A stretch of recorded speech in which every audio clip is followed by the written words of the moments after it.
అయ్యా మాకు చందనం లేదు, పువ్వులు దొరకవు, అపార్ట్మెంట్ అనే పేరుతో దిక్కుమాల కంపార్ట్మెంట్లో ఉంటున్నాం, మాకు పువ్వులు ఎక్కడి నుంచి వస్తాయి, చందనం అరగదీయలేము, తాంబూలం మేము వేసుకోవడానికి లేదు, ఇక శివుడికి ఏమి ఇస్తాం, అయినా శివుడికి పూజ చేయాలని ఉంది, ఈ చందనం తాంబూలం కర్పూరాలు ఇవన్నీ లేకపోయినా ఆయనకి పూజ చేయాలంటే ఏం చేయాలని కొంతమంది అడిగారు. అప్పుడు శివుడు ఏం చెప్పాడు, తాంబూలం మనసా మయా విరచితం హృత్కల్పితాం గృహ్యతాం, మా హృదయంలోనే సంకల్పించి ఇస్తున్నాం, నా మనస్సులో తాంబూలం ఇస్తున్నాను, చందనం ఇస్తున్నాను, అన్నీ ఇస్తున్నాను అని మానసిక పూజ చేయొచ్చు. కాకపోతే ఇది కొంచెం స్థాయి కలిగిన వాడికి పనికొస్తుంది అనమాట. నిజమైన భక్తి కలిగితే మానసికంగా శివుణ్ణి తప్ప మరొకరు ఎవరిని ఊహించుకోని వాడు మనఃపూజ చేయొచ్చండి, అన్ని మనస్సులో ఇచ్చేయచ్చు అనమాట. అందుకే చాలా గొప్ప పూజ శివమానస పూజ. శివమానస పూజ స్తోత్రం చదివితే ఆహా అనిపిస్తున్నాడు. ఆత్మాత్వం గిరిజామతి సహచరాహ ప్రాణాహ శరీరం గృహం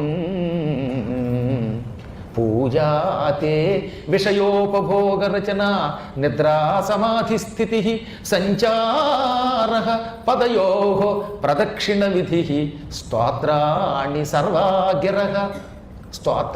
సర్వాగిరః యద్యత్కర్మ కరోమి తత్తదఖిలం శంభో తవారాధనం. శివ నేను ఏం చేసినా అది నీ ఆరాధనం అన్నాడు. శంభో ఓ శివ తవ ఆరాధనం, నీ ఆరాధనం. ఏమిటి ఆరాధనం? వరసగా చెప్పాడనమాట. ఆత్మ త్వం, నా ఆత్మ నీవు, అంటే నాలో ఉన్న ఈ ప్రాణమే నీవు. ఇక నేను ఆలోచిస్తున్నానుగా, రకరకాల ఆలోచనలు నా బుద్ధితో చేసి ఆ పనులు చేస్తున్నాను. మనం ఏ పని చేయాలో ఒక ఆలోచన చేయాలి. ఈ మతి ఉందే, ఈ బుద్ధి, గిరిజ పార్వతీదేవి నా బుద్ధి అనుకో, నా బుద్ధే పార్వతి, నా ప్రాణమే నువ్వు. ఇంకా సహచరా ప్రాణాహ, నా పంచప్రాణాలు ఉన్నాయి, ప్రాణ అపాన వ్యాన ఉదాన సమానములు. ఈ పంచప్రాణాలు సహచరులు అనుకో, నీ పరివార జనం అనుకో. శరీరం గృహం, నా శరీరమే నీ ఇల్లు. గృహం అంటే ఇక్కడ శివుడి ఇల్లు అనమాట. శివ నా శరీరం నీ శివాలయం, నీ మందిరం. శివాలయంలో మరి ఎవరెవరు ఉండాలి? శివుడు ఉండాలి, పార్వతి ఉండాలి, ప్రమథగణాలు ఉండాలి కదా. అందుకని నువ్వే నా ఆత్మ, నా ప్రాణమే ఈ శరీరం ఒక శివాలయం. ఇందులో నా ప్రాణం, నా ఆత్మ శివుడు, నా బుద్ధి పార్వతి, నా పంచప్రాణాలు నీ ప్రమథగణాలు. సంచార పదయో ప్రదక్షిణ విధి. శివాలయంలో ప్రదక్షిణ చేస్తున్నారు కదా మీరు రోజును.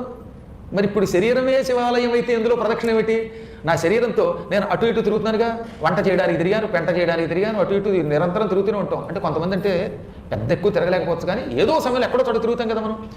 ఎలా ఏ వంకతో తిరిగినా నా కాళ్లతో నేను తిరిగే తిరుగుడంతా నీ ప్రదక్షిణ. ఎంత అద్భుత భావన ఇది. పదయోహో సంచార, కాళ్లతో తిరిగేటటువంటి తిరుగుడు నీ ఆలయంలో తిరిగే ప్రదక్షిణ విధి. స్తోత్రాన్ని సర్వాగిరహ, గీహి అంటే శబ్దం, గిరహ మాటలు. మనం మాట్లాడే మాటల్ని సంస్కృతంలో గిరహ అంటారు. గిరహ అంటే వాక్కులు. సర్వాగిరహ, పొద్దుట లేచిన దగ్గర నుంచి రాత్రి నిద్రపోయేదాకా ఏవో మాటలు మాట్లాడుతూనే ఉంటాగా. కొంతమంది అయితే ఫోన్లో మాడుతూనే ఉంటాడు. ఇవాళ నేను వంకాయ కూర తిన్నాను, గురువు గారి కోసం బెండకాయ కూర చేశాను, వాడెవడి కోసం దొండకాయ కూర చేశాను, నిన్ను గురువు గారు ఇలా అన్నారు, నన్ను ఇలా అన్నారు, నువ్వు ఇవాళ గుళ్ళో అదేదో పులిహార చేశారు, ఇలా ఏదో వాగుతూనే ఉన్నాగా. ఇవన్నీ సర్వాగ్రహ. మనం పొద్దుటి నుంచి సాయంకాలం దాకా వాగే వాగుడంతా సర్వాగ్రహ అని పిలువబడుతుంది. ఇవేమిటిట? మేము వాగే వాగుడు స్తోత్రాన్ని, నీ స్తోత్రములు అనుకో. మేము మాట్లాడే మాటలన్నీ నీ స్తోత్రాలు. ఇంకా పూజాతే విషయోపభోగ రచన, విషయ ఉపభోగ రచన. వ్యసనముల కోసము, ఆనందం కోసము, కడుపు నిండడానికో, శరీర సుఖం కోసమో ఏవో అనుభవిస్తున్నాం. మేము ఏమేమి అనుభవిస్తున్నాం? వరుసగా మనం ప్రొద్దుట లేచాం, చక్కగా హాయిగా స్నానం చేసాం, అదొక ఆనందం కలుగుతుంది. మంచి బట్టలు కట్టుకున్నాం, ఇది విషయోపభోగ రచనే. మంచి ఇడ్లీలో పెసరట్టు ఉప్మాయో, మళ్ళీ అందులోకి వేరుశనగ గుళ్ళు చట్నీయో, జీడిపప్పు చట్నీయో, బోడిపప్పు చట్నీయో ఏదో ఒకటి చేసుకు తింటున్నాం. మళ్ళీ మధ్య మధ్యలో పులిహార, దరిహార, జ్యూసులు, ఐసులు ఒకటి కావు. ఇవన్నీ విషయ ఉపభోగ రచనలు. మేము అనుభవించే ఈ అనుభవాలన్నీ ఉన్నాయే నీ పూజ అనుకో.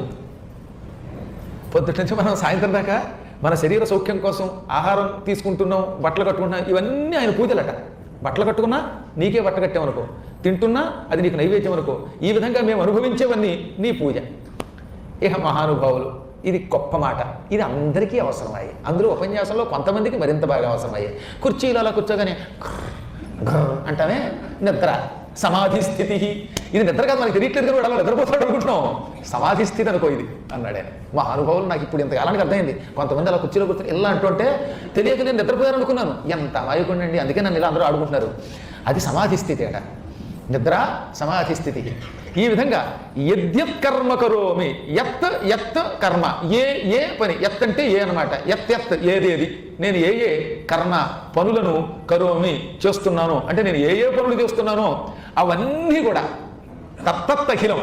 ఖిలము అంటే కొంచెం, అఖిలం అంటే ఖిలం కాకుండా, శేషం లేకుండా, అంటే ఇంత పిసరు కూడా మినహాయింపు లేకుండా రోజు నేను చేసే పనులేమి విడిచిపెట్టకుండా చేస్తున్న పనులన్నీ కూడా శంభో ఓ శివ తవ ఆరాధనం, నీ ఆరాధనే అనుకోమన్నాడు. ఎంత తెలివిగా శంకరాచార్యుల వారు నేను చేసేవన్నీ ఉపాసన అనుకోమన్నాడు ఆయన. అంటే కేవలం నాలుక చివరితో అనుకోవడం కాదు, మనస్ఫూర్తిగా నేను చేసేవన్నీ నీవే, నీ ఆరాధన అనుకో అని మనం భక్తితో సమర్పిస్తే సందేహం లేకుండా మనం చేసే పనులన్నీ ఉపాసనా మార్గం అవుతాయట. ఇది అద్వైతంలో పరాకాష్ఠా స్థితి అంటారు.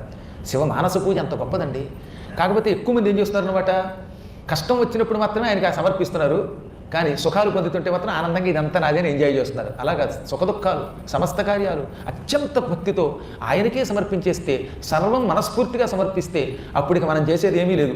మన నిద్ర, మన భోజనాలు, మన స్నానాలు, పానాలు ఇవన్నీ పరమేశ్వరుడికే వెళ్ళిపోతాయి. అప్పటికి మనకు పుణ్యము లేదు, పాపము లేదు. పుణ్యము పాపము రెండు లేవు గనక శాశ్వత కైవల్యం పొందుతాం.